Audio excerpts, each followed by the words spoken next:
Selebtubers, Inara Rusli mendadak datangi Komnas Perlindungan Anak di tengah kasusnya dengan Insan dan Mawa. Bukan tanpa alasan nih guys, pasalnya Inara mengaku sudah berbulan-bulan tidak bertemu ketiga anaknya. Inara diketahui memiliki 3 anak dari pernikahannya dengan Virgaun. Keduanya telah resmi bercerai sejak tahun 2023 dan hak asuh jatuh kepada Inara selaku ibu. Selain tak bertemu, Inara juga tak bisa berkomunikasi maupun bertemu dengan buah hatinya yang kini dibawa oleh sang ayah Virgaun. Kuasa hukum dan manajer Inara menegaskan bahwa berdasarkan putusan pengadilan, hak asuh anak berada di tangan Inara sebagai ibu, sehingga upaya menghalangi pertemuan ibu dan anak dinilai sebagai bentuk kekerasan psikis dan pelanggaran Undang-Undang Perlindungan Anak. Ia pun berharap kedua pihak menurunkan ego dan mengutamakan kepentingan serta kesehatan mental anak-anak di atas konflik pribadi. Selamat pagi. Ya, betul. Kemarin memang Mbak Inara ya. Jadi kita lihat bahwa dia meminta hak hukumnya ya yang berkaitan dengan hak asuh anak, karena hampir beberapa bulan ini beliau tidak bisa komunikasi dengan anaknya, tidak bisa bertemu dengan anaknya. Jadi ini langkah yang tepat yang diambil oleh Mbak Inara untuk meminta perlindungan kepada Komnas Perlindungan Anak.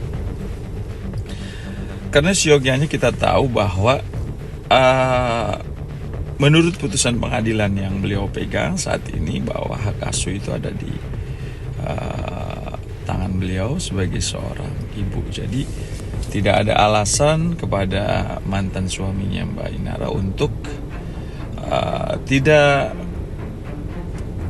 atau melarang Mbak Inara untuk ketemu anak, karena ini juga merupakan bagian daripada satu perbuatan dugaan tindak pidana ya, jika memang itu dilakukan oleh mantan suaminya, yaitu inisial V, bahwa bagian daripada kekerasan psikis ya. Karena apa? Karena dia kan harus juga bertemu dengan ibunya. Jadi pada prinsipnya itu adalah anak bersama ya, anak kedua orang tuanya. Tetapi kita sadar bahwa putusan pengadilan kemarin itu kan hak asuh anak ada di ibunya, ada di Mbak Inara. Jadi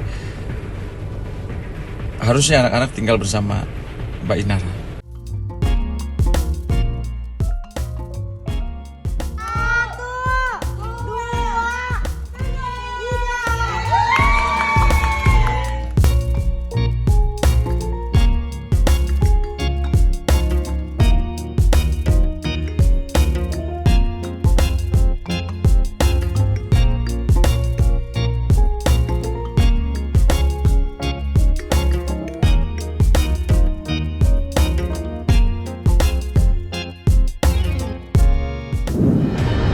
Di sisi lain nih guys, pihak Virgaun justru disebut membawa anak-anak dengan alasan melindungi mereka dari kondisi dan polemik yang tengah menimpa ibunya. Terkait kasus dugaan perselingkuhan dan dugaan perjinahan dan isu pernikahan siri Inara dengan Insan yang berujung pada laporan polisi.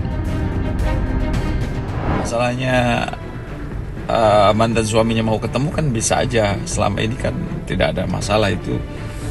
Selama ini kan bisa komunikasi dengan anak-anaknya tanpa harus dia bawa kabur atau menyembunyikan anaknya atau menjauhkan anaknya dari Mbak Inara sendiri. Oh pasti itu jelas di dalam Undang-Undang Perlindungan Anak ya, karena itu kan hak anak untuk mendapatkan kasih sayang dari kedua orang tuanya, terutama ibunya yang memegang putusan pengadilan sebagai pemegang hak asuh anak. Iya dong, harus ya. Putusan pengadilan itu adalah undang-undang. Jadi kita harus tunduk dan patuh sama undang-undang, ya kan? Jadi walaupun itu berat bagi mantan suaminya, kenapa hak asuh anak jatuh ke tangan Mbak Inara, kita harus tunduk. Karena ada asas hukum yang disebut dengan res judicata pro pere tato habitor.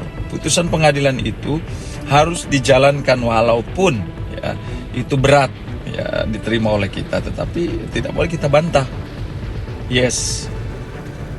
Jika dia memaksa untuk terus menguasai anak-anaknya tanpa dia memberikan kesempatan kepada Mbak Inara selaku ibu kandungnya, maka itu jelas bertentangan dengan Undang-Undang Perlindungan Anak, ya, Undang-Undang Nomor 35 tahun 2014, jelas di dalam pasal 76C jungto pasal 80, ya. Jadi melarang keras, ya, kekerasan fisik maupun psikis atau menterlantarkan anak, ya. Ini kan bagian daripada kekerasan psikis gitu loh. Karena anak kan harus ketemu dengan ibunya, apalagi seorang ibu yang biasa melahirkan, merawat, ya kan pasti anak-anak kangen lah ya. Yes, sanksi pidananya jika memang terjadi kekerasan, apakah itu kekerasan biasa atau kekerasan dengan luka berat atau sampai meninggal, itu jelas ada di dalam pasal 80 Undang-Undang Perlindungan Anak, Undang-Undang Nomor 35 tahun 2014. Sanksi pidananya dari 3 sampai 15 tahun dan dendanya juga sampai miliar ya dendanya gitu. Betul. Yes. Ya harapannya adalah jadilah orang tua yang bijak supaya anak ini kan sama-sama dibesarkan oleh kedua orang tuanya. Jangan egois lah. Jangan egois karena jelas bahwa anak itu adalah anugerah yang harus kita jaga, yang harus kita rawat dan harus kita lindungi secara bersama. Seperti diketahui nih guys, kasus Inara dengan pasutri Insan Nur Fahmi dan Mawa hingga kini masih bergulir di pengadilan. Inara dan Insan yang mengaku telah menikah siri kini masih memperjuangkan untuk bisa berdamai dengan Mawa. Insan bahkan sudah melayangkan permohonan maaf kepada Mawa dan keluarga secara terbuka melalui media sosial sesuai permintaan Mawa. Ia juga bersedia membawa bukti pernikahan sirinya dengan Inara. Namun begitu, hingga kini pihak Mawa belum kunjung memberikan respon. Pihak kepolisian mengungkap belum ada pencabutan laporan atau persetujuan damai dari Mawa selaku pelapor.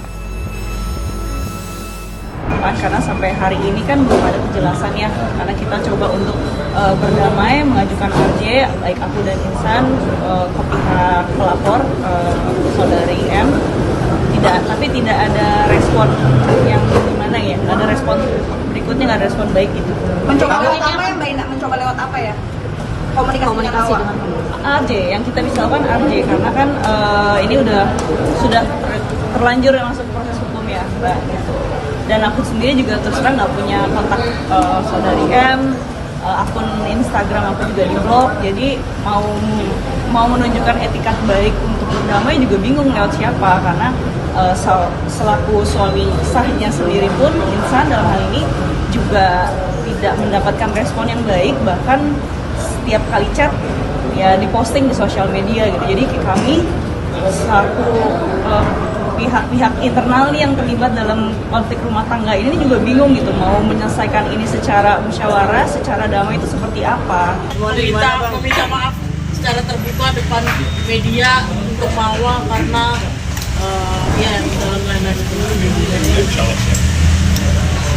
Syarat perdamaian mungkin ada yang disampaikan dari Mawa. dari Mawa. Syarat-syarat. Mungkin Bang Insan boleh jawab sedikit statement. Iya. Gak apa-apa, jawab aja. Insan Ada dua. Yang pertama, permintaan maaf kepada keluarga. Yang kedua, bukti bahwasanya sudah menikah. Dan sudah menyiapkan itu berarti jadi lebih pilih Mawa atau Inara sih kalau seperti ini Bang? Gak usah dibahas soal itu ya. Yang pasti untuk semua pihak kita berharap bisa menjunjung perdamaian. Sebelumnya, Inara sendiri gencar melaporkan oknum terkait ilegal akses dan meminta penyelidikan kasus laporan Mawa ditunda karena barang bukti yang diajukan menurutnya didapat secara ilegal. Menurut keterangan daripada Mbak Inara, cara memperolehnya tidak sah. Ya, cara memperoleh alat bukti tersebut yang dijadikan sebagai alat di dalam laporan Polda Metro Jaya, cara didapatnya tidak sah. Sehingga kami minta Polda Metro Jaya untuk menghold pemeriksaan lanjutan. Karena kenapa? Apabila sesuatu itu diperoleh dengan cara yang tidak sah, menurut kami penyidikannya juga pastinya nanti akan tidak sah. Seperti itu, ya. Jadi kami dalam hari ini, ya, ingin juga sekaligus menyampaikan kepada penyidik Polda Metro Jaya, kalian tolong hold proses penyidikannya. Karena kenapa? Salah satu alat bukti yang kalian gunakan itu adalah cara mendapatkannya oleh yang diakui oleh korban di sana itu tidak sah. Karena kenapa? Di sini sudah naik ke tahap penyidikan. Sehingga apa? Kami minta untuk didahulukan dulu. Laporan polisi yang ada di Barreskrim ini. Karena kenapa? Barreskrim ini kedudukannya lebih tinggi daripada Polda Metro Jaya.